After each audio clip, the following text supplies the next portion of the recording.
2. Kickers are extra, I give them the boot. Ooh, going for 2. Sit back, relax while I grab me a brew. Ooh, now I'm reclining while putting my time and I'm ready to go. My spine is aligning and much my lineups, my bank account grow. I am so rich, but knowledge is all that I'm leaving it with. Ooh, listen to this, multiple options, how far can I get? Ooh, DFS Dynasty redraft tonight, I'm not finishing last. I'm finishing past any and all, I am looking to last. What else? This spot is popping and I am so locked in and only opening the door when it is opportunity knocking. And all of these spots keep on talking and talking. So what are we talking? What kind of alignment? And running it deep, even players forgotten or came from the bottom or hitting that top. And this spot is popping, yeah, this spot is popping. And woo! This is the Armchair, yeah. Put up your arms, yeah. Sound the alarm, yeah, yeah, yeah. Woo! This is the Armchair, yeah. Put up your arms, yeah. Sound the alarm, yeah, yeah, yeah. Woo! What is going on, guys? Welcome to episode 197 of the Armchair Fantasy Show. I'm your host, of course, Jeff Lambert. You can follow me on Twitter at JeffLambert77. We are live every Wednesday night. We are back on Wednesdays after a few Thursday night shows. Of course, we are live on Facebook Live, Periscope, YouTube, and Twitch. Syndicated in all major podcast networks and streaming in the Going For Two app for iOS and Android. I'm here, as always, with my co-host, Mr. Ryan Searfoss. What's up, Ryan? Oh, not much, man. Ready to kind of do a normal show that's not just free agent talk, which is kind of nice. Yeah, definitely. I feel like it's been 3 weeks of it now. Yes, you're right. You're absolutely right. It has been a lot of free agent talk for sure. It has been awesome. Also joining us tonight, we tried to get him on a couple times, just things didn't work out. We finally got him on the show.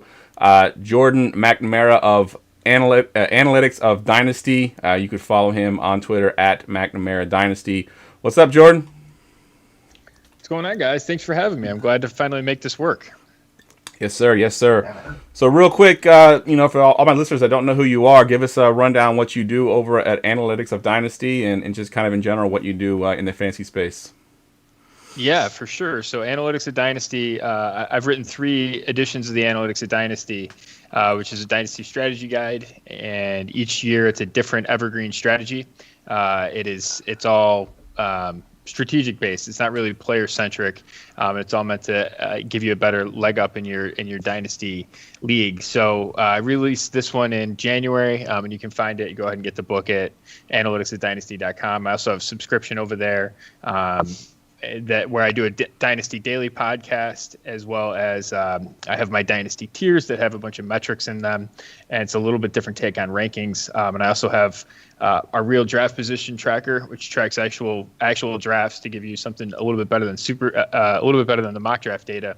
And we actually just launched a Dynasty Trade Finder as well. So it searches over 6,000 leagues, get you a whole bunch of results on different trade ideas for different players. Like we're seeing just an immense amount of volume on Deshaun Watson right now, and it's all over the place. So there's a lot of good things you can draw from stuff like that. So yeah, you can find that all at analyticsatdynasty.com. That's awesome. And then, that you mentioned that ADP thing, and we're going to be using that in one of our segments tonight. So we'll get more into that later on. So we typically do news and notes at this point, but there wasn't anything that I thought was really relevant to talk about. So we're just going to go ahead and jump into we're doing second and third year wide receiver and running back breakout or fakeouts. So let's go ahead and just get right into that. Breakout or fakeout? All right, so we're going to eliminate the receivers that already kind of broke out. So CeeDee Lamb is not going to be in here. Justin Jefferson is not going to be in here. We're probably going to take out Brandon Ayuk. Those kind of guys are going to be out of here because they already kind of broke out. We'll look at some of the other guys, second and third year receivers that, do they have a chance to break out, this year coming up, or, are they even worth holding on to at this point? And the first guy on the list, Ryan, I'm going to go to you first on this one, is Mr. Denzel Mims, who may have a new quarterback, he may not. He definitely has a new coach, though. He got rid of Adam Gase finally, so maybe Denzel Mims can have a little bit of a good season this year with Darnold under center. But what are your thoughts on Denzel Mims? I think he's a breakout. I love the situation for him now. Robert Saleh's going to be anything's nice to change, but that's one of the top tier ones there. He now has Corey Davis off on the other side, who's going to be taking away coverage.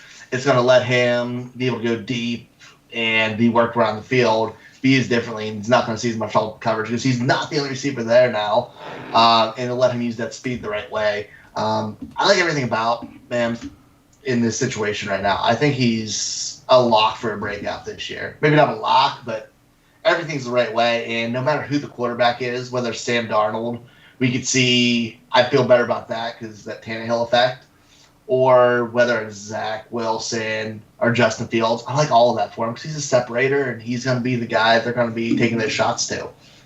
Yeah, I agree 100%. I think I was really high on him last year as well. He was one of my favorite receivers coming out and dealt with injuries, and then he came back and he dealt with the Jets offense in general and Adam Gase. And, you know, in the intro video, I actually have a thing of him catching that sideline pass, and we saw how good he actually is in the open field a couple times this past season.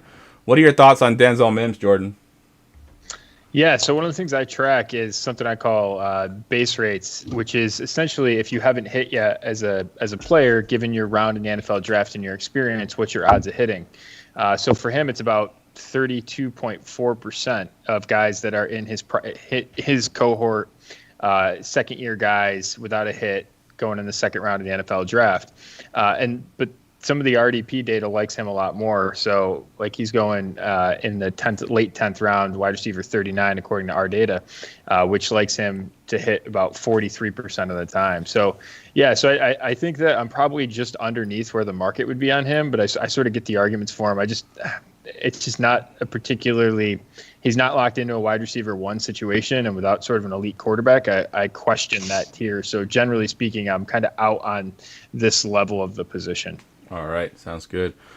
Let's move into another second-year receiver, and this guy does have a new quarterback, Mr. Michael Pittman Jr., he showed some flashes last year. Of course, he's now got Carson Wentz there. They just re-signed T.Y. Hilton today. Paris Campbell, is he going to be a thing now? But talk about Pittman Jr. a little bit, Jordan. We'll go to you first this time. Yeah, I actually just heard Frank Reich talking about him today. It was really bullish on him, so it made me go back and reevaluate it a little bit.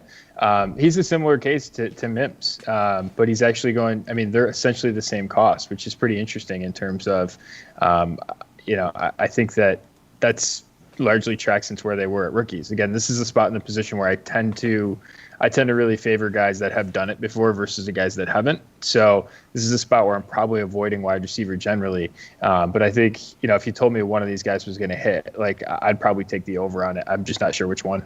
All right, fair enough. Ryan, what are your thoughts on Pittman Jr.?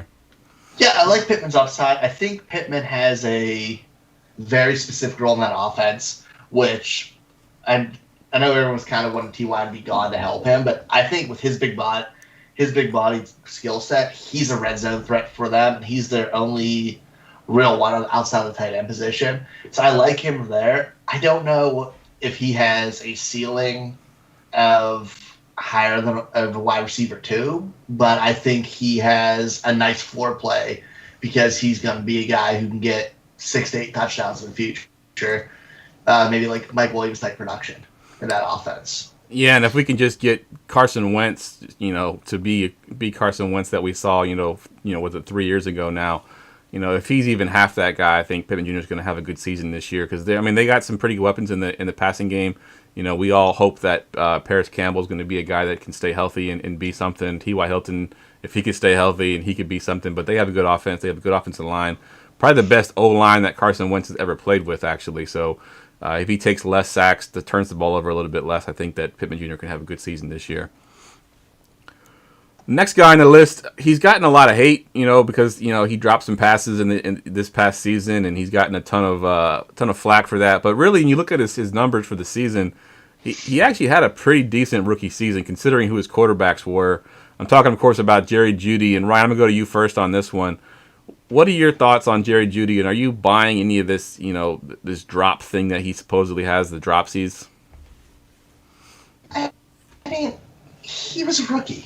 You're going to have drops. You're going to have some issues, other than people who just blew us away like Justin Jefferson last year. But the thing I like, he had 113 targets with 13 games with Drew Lock and 3 with Jeff Driscoll. His quarterback situation was bad. He had no off season to get accumulated, but he was still their leading receiver in yards, targets, tied for receivers and second in touchdowns for the receivers. The situation is good. Drew Lock could improve, And even if he's not the team, it's going to cause that team to play behind him to throw a lot.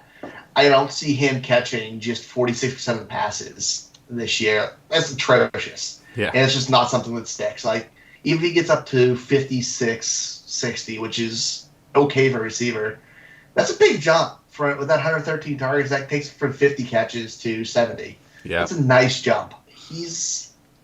I think he's going to cross the 1,000-yard plateau, and hopefully we see some touchdown production too. Yeah, I remember watching him earlier in the season because I actually drafted him. I ended up trading him away, but I drafted him and I was watching him pretty closely. And there's a couple games where they showed his route running ability and his ability to separate.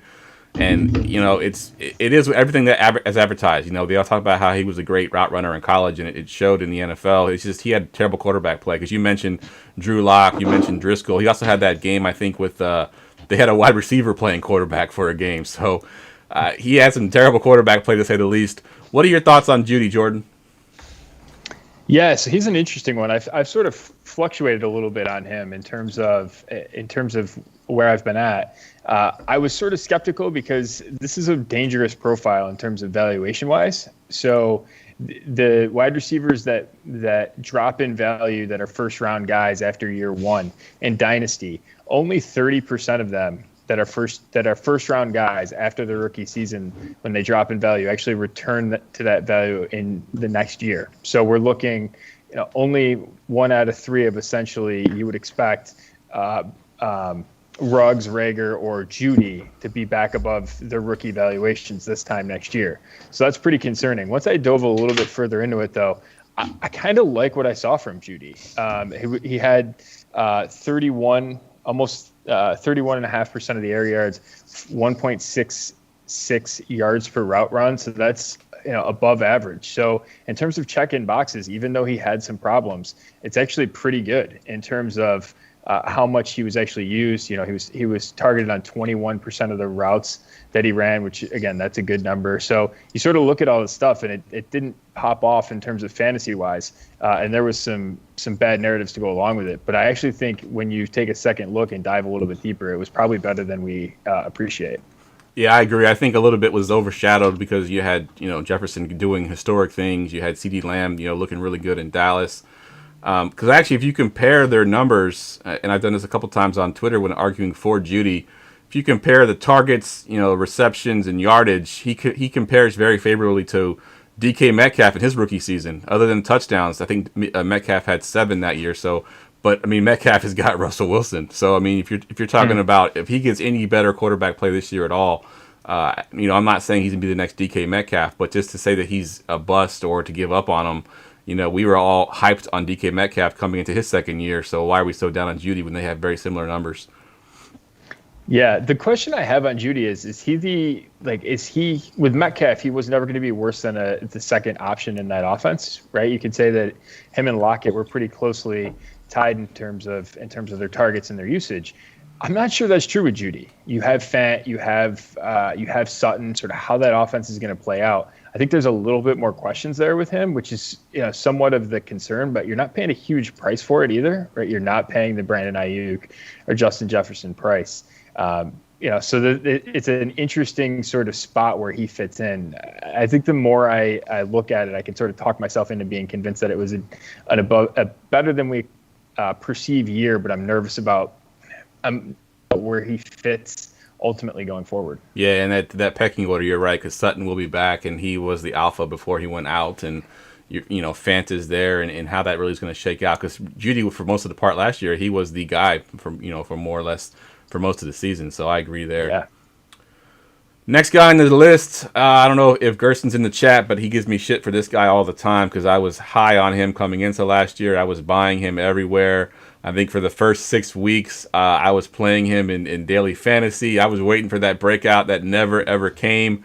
Ryan, please tell me that Nikhil Harry has at least a little bit of hope of some breakout this year. I heartbreakingly don't feel good about it. I don't know where he fits in that offense now. He was the red zone threat before because their tight ends were 3rd and 4th round guys who were kind of not there. He was their alpha receiver last year, and we saw nothing. Now they brought Nelson Aguilar in. Now they brought in both those tight ends.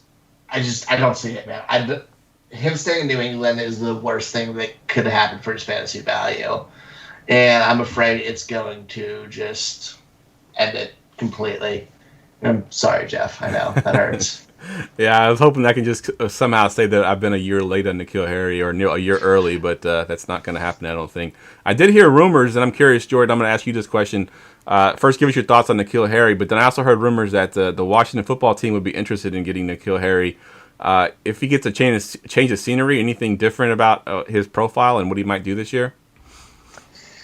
Yeah, I mean, it's pretty rough in terms of what he's done so far, and you can point to it and say, hey, maybe some of it was Cam Newton or whatnot. But, I mean, 0.83 yards per route run as a rookie, 0.97 yards per route run as a second-year player. I mean, those are both pretty horrible numbers when you look at it.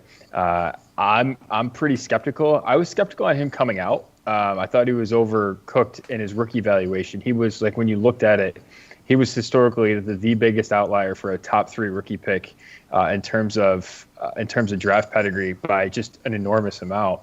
And so I was never really on board with it there. I will say that if you look at his comps of guys that haven't hit yet in their career, so first round guys who have missed 2 straight years, 25% of them hit for a top 24 seasonal finish in their career.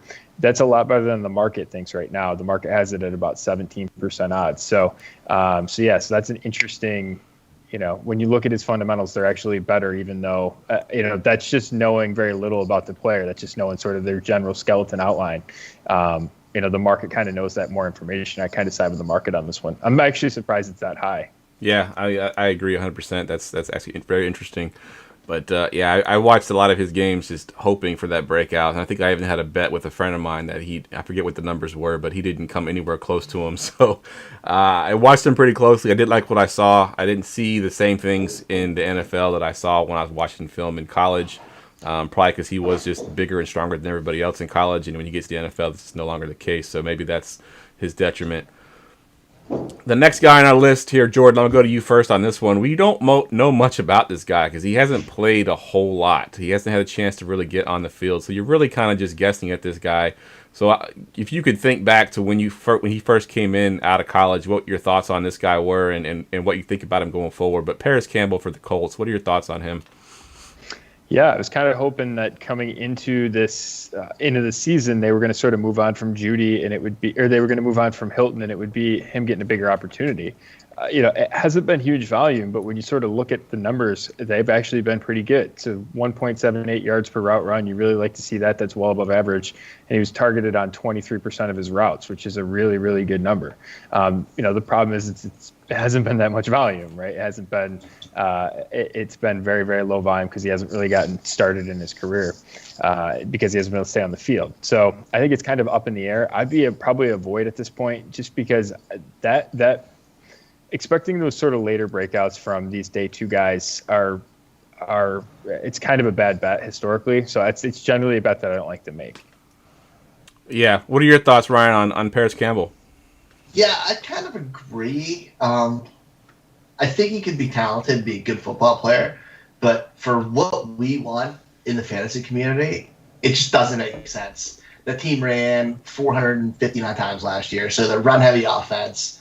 He is 3rd or 4th on the pecking order behind Hilton. I think Pittman has a solid role and tight ends.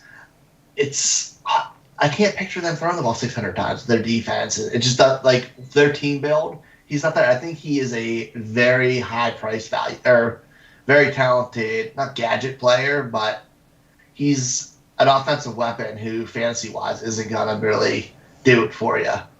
Unless you're playing best ball in DFS. Yeah, I was just gonna say he's that best ball late round flyer. You're hoping to get at least 2 or 3 because he's gonna have those if he stays healthy. Those big games where he gets that 3 plays, 100 yards and a touchdown kind of game, and that's perfect for best ball. But for what we want in Dynasty, it's gonna be tough to figure out him. I don't think he gets enough volume. He'll be a big play guy, but I think leave him be. If you're trying to get him, I would not go after Campbell. I don't think he's got much of a role there. I agree with Ryan. Next up, we got Jalen Rager, and I hope you got some good things to say about Jalen Rager, Jordan, because I just recently bought him in one of my Dynasty leagues, hoping that he does have some sort of chemistry with Jalen Hurts, and he has a little bit of a breakout this season. What's your thoughts on Rager? And I thought he was Brandon Cooks 2.0 coming out of college. So I'm a huge fan of his. It was admittedly a slow start, and I think a lot of it depends on what they do in the draft. I don't think that this stuff coming out of Philly, that they're not going to address the position. Like, I don't know who's buying that, but I'm not catching what they're selling. I don't believe that they're out of the quarterback business. I think that's a total smokescreen. So that has led to a lot of speculation that they might take a wide receiver. When you look at that historically, that almost never happens. So if you go back and look at wide receivers this century that were drafted in the first round, only 3% of them had a wide receiver drafted ahead of them the year after. And only 10% ever had it over the next 3 years. It almost never happens. And so to sort of expect that to happen, I think the last time it happened was like 15 years ago when it was Roddy White was the second one drafted.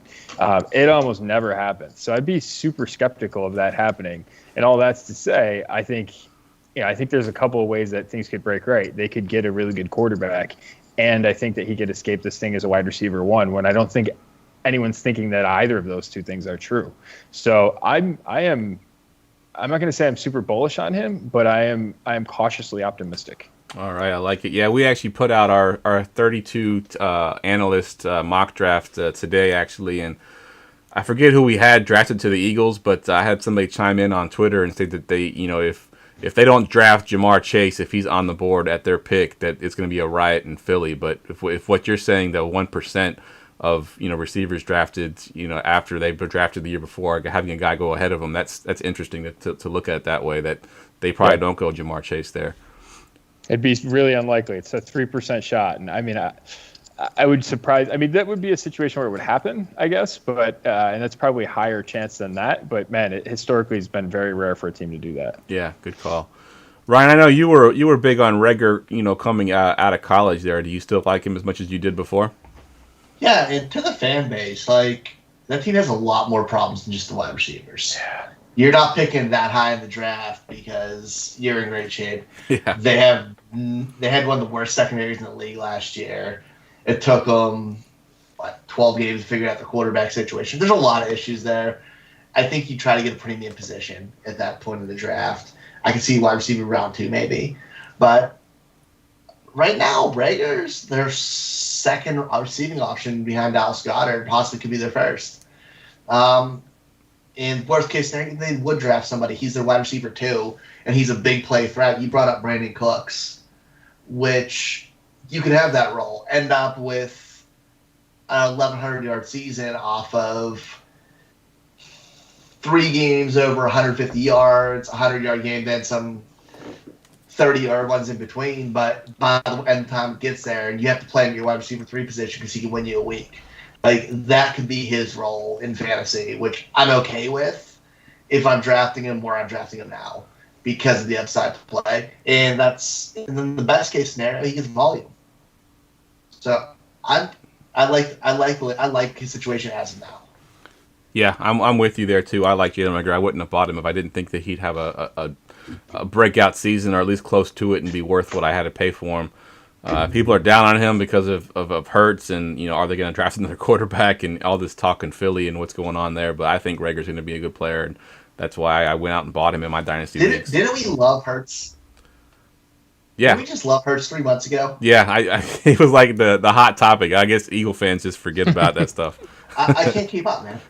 Exactly. All right, let's do a couple more here. There's one guy I want to get to. I want to make sure we get to him because he's been super. He's been all over Twitter, and part of it's because going for two's own Jay loves this guy, Laviska Shenault. Obviously we expect him to have Trevor Lawrence as his quarterback. They just got Marvin Jones Jr. They already have DJ Shark there. Shenault is that sort of versatile guy that can take carries out of the backfield. They can do all kinds of things with him. He didn't have a bad rookie season by any means. He has some injury issues, but what are you looking for in Shenault in year 2, Ryan? I think we see a little more of the same. I think he's improving, but I don't know with that offense. We have to figure out who Trevor Lawrence likes. He's going to be a touch and go, but his skill set has the most to get volume on that team. Shark's kind of their deep guy. Marvin Jones gives them a red zone threat and that veteran presence. He's everything in between. And if they're creating ways to manufacture him getting the ball, I like that. I don't know what his ceiling is with everything around them, but I think them being a team who makes a trade here before the draft starts to kind of clear out that receiving core. But I like him as he is. I think he's capped at wide receiver 2 production until something changes. But Trevor Lawrence makes everything better. Yeah, and I think, like you mentioned, them sort of manufacturing touches for him is also a good thing for fantasy purposes because, if he gets a few carries out of the backfield, those trick plays, plus if he gets any kind of volume whatsoever in that offense. What are your thoughts on Shenault, Jordan? Yeah, I'm concerned that he's not really a true receiver, and when you have those gadget players that can be very, he's already got a new coaching staff that can be very coaching staff specific, very situation specific. So that concerns me a little bit. And to see them bring in Marvin Jones, right? It was almost a little optimism there when it looked like DJ Shark might be getting traded, but that doesn't look to be, or was a false rumor or whatnot. But so I was sort of cautiously optimistic on Shenault, but things have kind of broken away from him in the last couple of weeks. And you sort of look at what a team reacts. They're not really comfortable with him as a 2. They bring in Marvin Jones. It looks like they're more comfortable maybe him in that 3 or gadget type role. And it's just tough to see like weekly upside with a player in that type of role. Yeah, I agree 100%. The only thing I will say is they'll probably be playing from behind a lot, so there's going to be a lot of passes to go around. So that's true. Yeah, and a rookie quarterback likes to hit the guys underneath, and I think Chenault's running those underneath routes, so maybe he gets a little bit of volume in that year there. So I do like Chenault, especially where you're getting them. You're getting them pretty cheap in any kind of league right now. I like Shenault. Let's do one more third-year receiver here, and I want to talk about a guy whose value seemingly took a hit here, but I'm not sure if it took a hit or if it actually is going to help him. But Mr. Darius Slayton, of course, the Giants just signed Kenny Galladay, which everyone just assumes that kind of cuts into what Darius Slayton does. But I'm not too convinced. I think it may actually help Slayton. What are your thoughts, Ryan? I actually kind of don't mind that for Slayton. I think there's been a lot of times we see wide receivers do so much better when there's somebody else there who's a little bit more talented. We just saw it recently with Corey Davis, where A.J. Brown came and he gave us production. I think Slayton ends up being a solid flex option for you in fantasy. He's not going to be a superstar with him there, but I think his floor is higher and the offense a little better. And maybe, I don't know how we feel about Daniel Jones, but he has some potential still. It's not like his talent went away. I think Galladay helps him out some.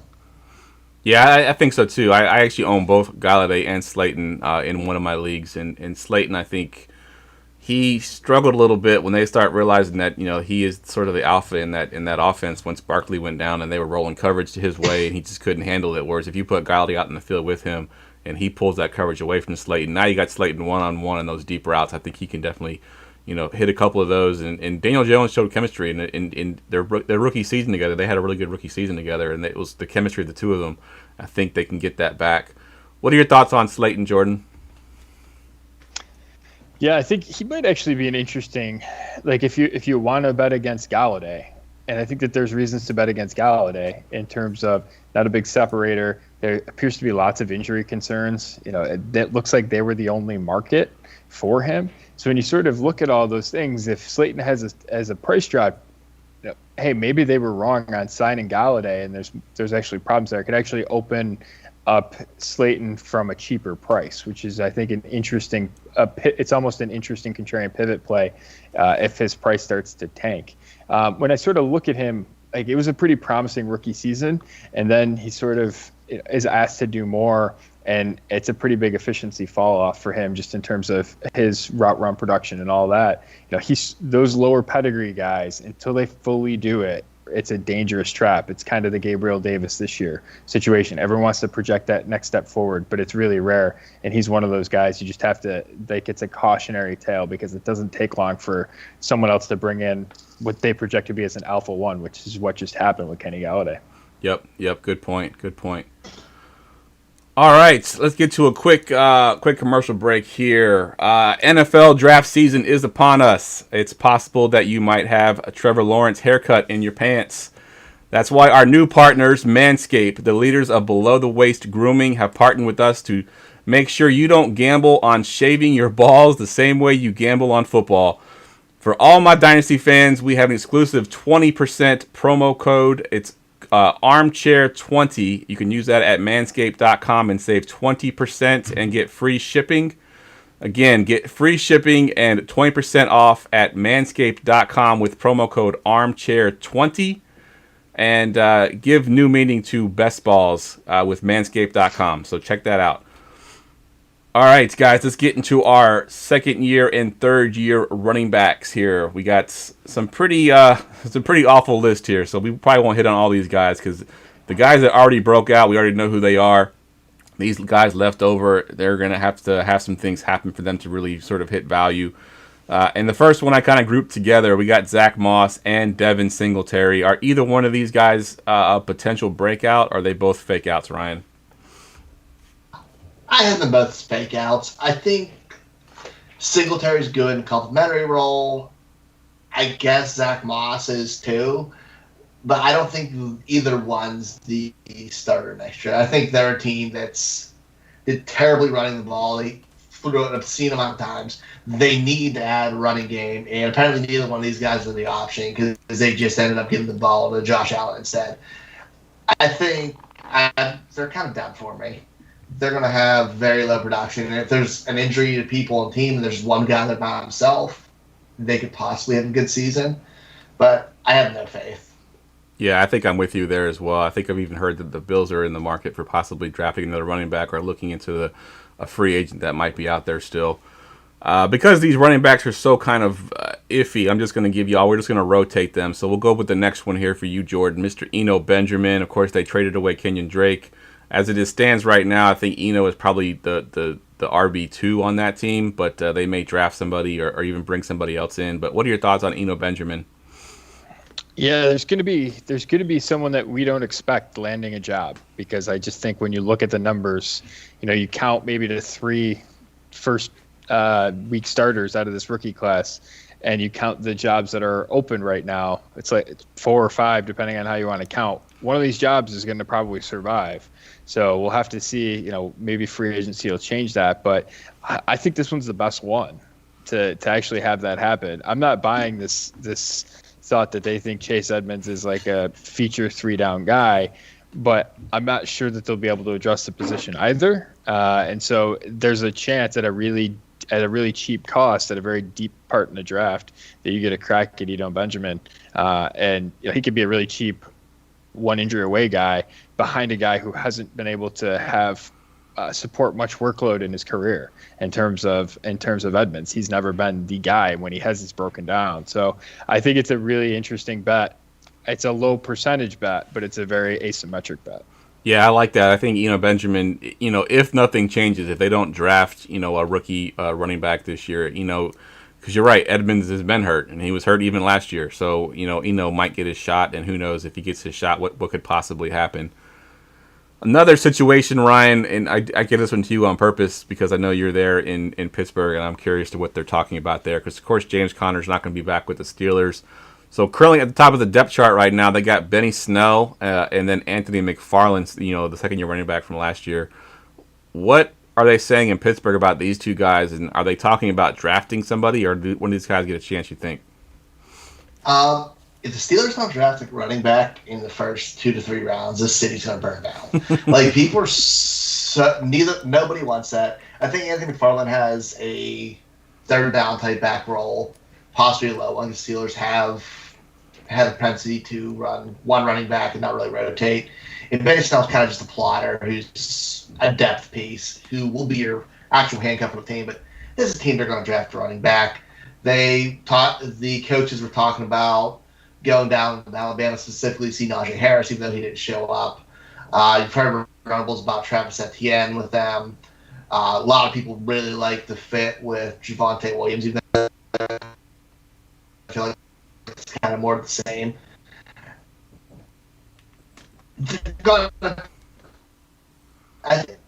If I were to bet, it's a team. It's just kind of their move because you can't, and also can't have Big Ben and start passes that run. Yeah, we kind of lost you there a little bit, Ryan. I think your internet just screwed up a little bit, but we caught most of what you said, that they're probably going to draft a running back there, and in Pittsburgh definitely wants a running back because, McFarland, you're right, probably is a third down back. Benny Snell, I don't think is going to be a lead guy there for sure. The next guy on our list here, everyone was super excited about him because the two guys in front of him were free agents. One of them ended up re-signing there. So people are a little bit more down on him, but really he's still the RB2 on this team. And I'm talking about A.J. Dillon being behind Aaron Jones. What are your thoughts on A.J. Dillon, Jordan? And A.J. Dillon was my dude coming out of college, and it was a good week when it looked like they were going to let Aaron Jones test free agency, and then it didn't look quite as good. I'll say when you actually look at the contract, it's not a 4-year, $48 million contract. It's a 1-year, like $14 million contract with 4 team options on it. So I think if you're selling Dillon with he's stuck behind Aaron Jones for the rest of his career, I don't think that's actually true, and the real dangerous part about a situation like that for Aaron Jones is if he's hurt, he's got very little contract protection, and he has a guy behind him who can take his job in a relatively short sample size. So that would be my concern with him. I think he's still – I don't think his profile's changed much since from when we drafted him. And when you think like, hey, it's gone up in price and now it's probably dipping back down, but if you sort of – came to the exact same point of this time, late August, you would say, hey, he's maybe an injury away guy who this time next year could potentially be a starter. That's actually still true. So if you just take the patience play on him, I think he's a huge asymmetric bet and is a potential guy that could win your leagues from you, down the stretch of a season, like you have seen running backs do plenty of times in the past. Yeah, that's a good call on the contract there. I hadn't heard that angle yet, that his 4-year contract is really just a 1-year deal. So that's a good call, because you're right. If he has an injury, if A.J. Dillon comes in and plays extremely well, they could potentially move on from Aaron Jones after this season. So I like that call, and hang on to A.J. Dillon if you have him, and then if you can go out and buy him cheap right now, maybe you do that. He's probably the best handcuff in fantasy. Yeah, right you're probably right. We talked about that last year, like Alexander Madison, who showed that. I think he's just at that level. Like, he's going to get drafted high just because of that handcuff level for him. Agreed. All right, let's do one more, Ryan. We'll go to you on this one. Mr. Keyshawn Vaughn, I knew you were not a fan of him coming in. Regardless, he still went in the first round in a lot of rookie drafts last year. He never even got an opportunity. Rojo and Leonard Fournette kind of ran the show there. Leonard Fournette, I don't think has re-signed yet. I haven't heard officially that he's re-signed, so potentially Leonard Fournette's gone there. Does Keyshawn Vaughn even get a chance here? I mean, if Fournette's back, no, absolutely not. If Fournette's there, he could carve out a little role. Rojo played very well until Lombardi Lenny happened. Like, Keyshawn Vaughn, I guess, has some upside, but there's also people like people who are fans of Tampa, know through the organization.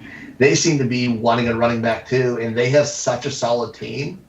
They can afford to pick a position that's not as important as the running back, and they can take a chance at Travis Etienne there or Najee Harris, even the first. Because what does this team need? They just won the Super Bowl and they kept everybody. Yeah, that's true. They had the ability to take that luxury pick where it can just take that shot. 31, you can take one. Yep. 31, take that shot and make that offense more explosive. Yep, absolutely. All right, that wraps up Breakout or Fakeout. We're going to do a little bit of this or that, the ADP edition. It's time for this or that. All right, the way this or that works, I'm gonna give two guys here, and I'm gonna give their current ADP and Dynasty startups. Now, this is gonna be ADP that we pulled from Jordan's site, which is a super flex and tight end premium. So it's gonna be a little bit different if you don't play in those kind of leagues. It might be a little bit different ADP, but it's more about comparing the two players and who you prefer at their current ADP. And I'll go to you on this first one here, Jordan. It's going to be the two receivers from the 49ers who are very similar in style and even similar in production. But Brandon Ayuk is going at the 707 at wide receiver 19. And then versus Deebo Samuel going 3 rounds later at the 1010, wide receiver 37. If you're drafting today, which of those two guys do you prefer at their current ADP?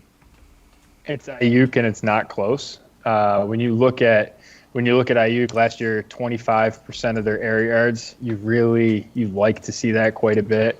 His ADOT 9.7, right? So that's outstanding. When you look at Samuel, the worst ADOT in the league for wide receiver, 2.1 yards. He had 2.5% of their air yards. You know who doesn't threaten the guy that's taken the 25% of the market share? The guy that's taken 2.5% of the market share. Good call. So give me Ayuk and give it to me by a wide margin. Nice. I actually went on a podcast last night. It hasn't been released yet, and we talked about this similar sort of matchup and who we prefer. And I went the other route because Deebo, I think, is so cheap. I mean, 3 rounds later than Brandon Ayuk. And I think they're going to be similar in the sense that neither one of them is going to be the alpha. And I went Deebo because you can get him later. He still has some upside to be that number one there. I think it's a number one in a 1A in that offense. But what you just said about his ADOT being as low as it is, worse in the league, maybe I should have changed my mind on that one. Ryan, what are your thoughts on these two guys? Brandon Ayuk at the 707, or do you prefer to wait and go Deebo Samuels at 1010? Jordan changed my mind. Like I literally was like all about Deebo at that value. Then you're saying it's like, oh, this makes more sense. So yeah, I'm just going with his argument. I've been sold. Normally, I'm pig-headed. No change on the podcast. Yeah, good stuff. I'm gonna go out and try to trade for Ayuk tonight. Good stuff. All right, I love it. All right, the next one here, I just took two guys with the last name Brown. A.J. Brown, who's going at 309, wide receiver 5. Or Marquise Brown, who you can get so much later at 1108, wide receiver 41. So basically, I'm asking Ryan, as far as receivers go, are you looking to get A.J. Brown that high, or do you prefer waiting on a guy like Marquise Brown who has some upside still? You said 310 for him? 309 for A.J. Brown. I mean, super flex league. I have to go A.J. Brown there. I'd rather have the elite guy. That offense says I think they're still going to make a move to put something with him, but he's a stud right now. I don't like him as the wide receiver like 3 or 4 that we've kind of seen in mocks, but 3rd round, that's not bad at all. I know it's super flex, but he's a talented. I'd rather have the more talented guy, even with the value of Hollywood Brown, because we don't know what Baltimore's offense is going to look like this year. Good call. George, what are your thoughts? Yeah, it's amazing because in prior years, could you imagine A.J. Brown being in the late 3rd round of a startup draft? Right? Yeah. Just the way the wide receiver position was working, he would have been a top 10 guy at the least. And it's just been so quarterback heavy that now we're sort of in the spot. But I think he absolutely deserves to be in that spot. I'd take him. This is a perfect roster construction situation. You put A.J. Brown in there, you bank, what is a really rock solid floor with a pretty high ceiling. And then you can just draft less wide receivers as the draft goes along when they're really bad bets. And this is a classic example of that. So give me A.J. Brown well ahead of Marquise Brown at these costs. Yeah, I agree 100%. And the 309 is what really got me too, because you're right. In the 3rd round there, you're getting a stud receiver, and I just think that's just something you can't pass up. Wide receiver 5 in the 3rd round at the back end of a 3rd round is amazing value, and I think I want to take that. Yes. So yeah, give me A.J. Brown in this matchup as well. All right, the next one is 2 second-year quarterbacks. One of them will be coming back from a major injury. The other one kind of lit the world on fire and caught us all by surprise. No one saw it coming. But Joe Burrow currently going at the 112 and QB9 versus Justin Herbert, who actually has leapfrogged him in the ADPs. He's going at 106 and QB5. Jordan, who do you prefer out of these two guys? Yeah, this might be a future chapter of the analytics of Dynasty, because when you go back a year, nobody would have taken Herbert over Burrow. Nobody. And what you find, and I think this is prescient this time of year as we're sitting at this draft right now, is no one would take anyone else over Lawrence either. When you go back and you look historically, when you just take out the top 10 guys in the NFL draft, guys that are selected at the quarterback position in the top 10 in the NFL draft, the order of which that they have gone off the board has not been predictive of their fantasy success or their odds of hitting. Interesting. So when you look at that, they perform essentially random. And when you look at their values, they perform essentially random too. Again, no one at this point last year would have taken Herbert over Burrow. Now it's a pretty consensus pick. These things change quickly, and I just sort of, if you're thinking about these, hey, Herbert's that there are certain locks in this class. Trevor Lawrence is a lock in this class. Just be very careful about that, because that is proven to be historically a not better than random bet. So all that said, give me Herbert, because I like the guy that's done it. And quarterback, like, give me the more sample size. The more sample size I have about a quarterback, that's what I really want. Yeah, I like that. Ryan, what are your thoughts on these two guys? Yeah, I think they're very close. Burrow looked fantastic before he got hurt last year. He had the rapport with T. Higgins, Tyler Boyd in his role. I liked what they're doing with the offense. Right now, though, I'm leaning Herbert, because he said he did it, and he looked spectacular all year. That team lets him just sling the ball, which you love to see. So I'm leaning Herbert. Hopefully, and we don't know if Joe Burrow is going to miss the game stuff of the year either next year if he's fully healthy. So health's also another big concern with it. I want to see them draft all offensive linemen, which to help Burrow, and that moves him up for me a little bit. But Herbert's looking good, man. Like, he's top 5 quarterback now, or top 6. Yep, I'm with y'all as well. I'm going Herbert as well in this matchup, and then some of it does come down to the health, and Joe Burrow going to miss some games this year. I know obviously he'll come back hopefully and be what he was before, but there is that chance that he doesn't. And Herbert looked amazing. I think he came in. I think it was week 2. He came in on a freak thing with Tyrod Taylor and he's against the Chiefs, and his moxie just kind of lit up the whole field there. And I think Herbert's going to be a superstar in this league. So yeah, give me Herbert at 106 here. All right, let's do one last one here. It's going to be the 2 tight ends, and this is really just kind of looking at the tight end position and whether or not you like to wait or if you want to pay up and get one of these guys for the long term. So George Kittle at the 211, who is currently tight end 2, versus T.J. Hawkinson, who people like this year, at the 5'10", and he's actually the tight end 5. So you're dropping tight end. You're dropping 3 spots from the tight end 2 to tight end 5, but you're dropping almost 3 full rounds there. So Jordan, what are your thoughts on these two guys? Yeah, I mean, it's really interesting, because I think Kittle deserves the high praise. When you sort of look at the profile, I'm not sure it's that much better than Waller's. So it's interesting when you look at the gap there. I would take Hawkinson the 3 rounds later. I really like Hawkinson's profile, and I think you're getting a discount, and it's going to allow you to hit either quarterback there or wide receiver there in that range up at 2.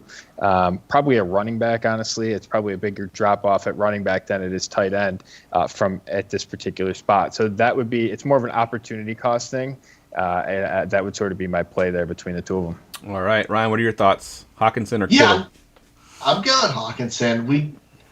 He played really, really well. Huge. And from a roster construction standpoint, building a team around a second-round tight end is really difficult to get right, because you're missing out on stars in other positions.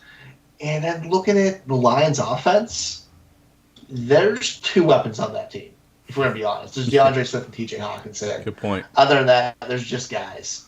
And whether it's efficient or not, he's going to get heavily targeted. That's what we saw with Darren Waller. He got heavily targeted. I mean, he's been very good, which so is Hawkinson. But they're the focal point of the offense because they have to be. It's not a downgrade on either of them, but there's no one else really to go in the passing game, too. Can I add one more thing on Hawkinson? Sure.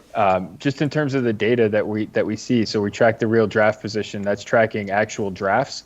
We've seen over the past like 2 or 3 weeks since the stuff's happened, Hawkinson's up a half a round in valuation. So Wow. he went from a firm mid-6th to a late 5th. So Wow. the market is absolutely buying that he's going to be much more involved, which I think is interesting considering how the market felt on Jared Goff. So it's actually a good result for him, all things told, over the past month. Yeah, good call on that one. I think I'm going Hawkinson as well. I love Kittle, but I know that in most dynasty leagues, I will never own Kittle unless I trade for him. As a 49ers fan, I love Kittle. I love watching him play. But there's a few things that Ryan mentioned too that I wanted to just kind of piggyback on. But he talked about Hawkinson being one of two weapons there. But you got George Kittle. If we assume Deebo Samuel and Ayuk are healthy, you got those two guys to compete with. It's a running team.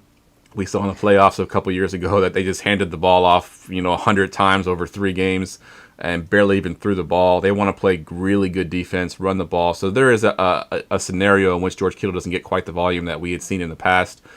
They've also, this past year and the other year that he had a really good season with Mullins, they were a terrible team and just throwing the ball all over the field. So I do think there's a scenario in which Kittle doesn't quite get the volume that a Hawkinson might get in that offense, and you're getting a 3-round discount. So I'll take the Hawkinson deal as well. All right, that wraps up the show tonight. We're going to get into our favorite segment to close things out. Get ready for GoingFor2.com's Forgotten Fantasy Player of the Week. All right, Jordan, you sort of teased it a little bit in the pregame, the pre-show here, that you had a good story behind this guy. So I'm curious to who is your forgotten fantasy player? Tyler Thigpen. And Ooh. Tyler Thigpen holds the honor of having the least NFL starts, 12, for a quarterback to ever produce a top 12 seasonal finish. So Tyler Thigpen, as a second-year guy in 2008, had 11 starts for the Kansas City Chiefs, posted a quarterback 12 finish, just snuck inside the line of being a top 12 guy, went 1-10 during his 11 starts, but managed 18 touchdowns through the air, 2,600 yards passing. He actually ran in a couple touchdowns as well, 3 touchdowns, and then started one game the rest of his career, which was a couple years later after they brought in Matt Castle. So he was totally a fantasy star down the stretch of that year, and won people actually money in championships, and then was basically not heard of again when they brought in Matt Castle. So Wow. Tyler Thigpen, shout out to him. That's an awesome one. That one is really, that might be one of the best ones we've had this year so far. Because, when you said his name, I'm kind of like, really? Really? He had a top 12 season? Are you kidding me? But, that is awesome. That's a really good one. All right. Let's go around the room real quick, Jordan. Give us where we can follow you, where we can find your stuff at, and plug anything else you want to plug. Yeah, you can find me on Twitter at McNamara Dynasty, and you can find all my stuff over at analyticsdynasty.com. You can find the book, the Analytics of Dynasty 2021 edition. It's got a lot of the strategies we talked about, and I think it's stuff that'll help you in your rookie drafts coming up. There's a whole chapter focused on just rookie metrics to look at. That's from a contributor this year. It's something new that I've had, and then I have a whole strategy. I have a whole chapter just on thinking about rookie draft strategy as well. So you can find all that. It's at analyticsdynasty.com, and then you can go find all the subscription stuff. I got my Dynasty Daily. I've got all the data that we referenced. I got the Trade Finder. I mean, the Deshaun Watson Trade Finder right now is amazing to look at every day. Wow. So it's like a first stop of my day type of reading, just to see those things. So that's all the useful data over there that can help you make better dynasty decisions and fantasy decisions. You can use all that in regular fantasy as well. Good stuff. Ryan, what you got going on? Find me here every Wednesday night. Find me over at the NFL Draft Bible on our show, the Dynasty Draft Room, on Tuesday nights. We're going to come out Wednesday mornings as well. I do rankings for both sites. Check those out, and that's about it. Oh, find me on Twitter, FalsePop34. All I right. forgot one of them. All right, guys. I want to thank Jordan one more time for coming on. We finally got him on. I definitely want to get you on again as we get closer to the redraft season too, and get some of your strategies on redraft and going into the draft season. So definitely want to do that. But for Ryan, for Jordan, I'm Jeff, and we will see y'all next week.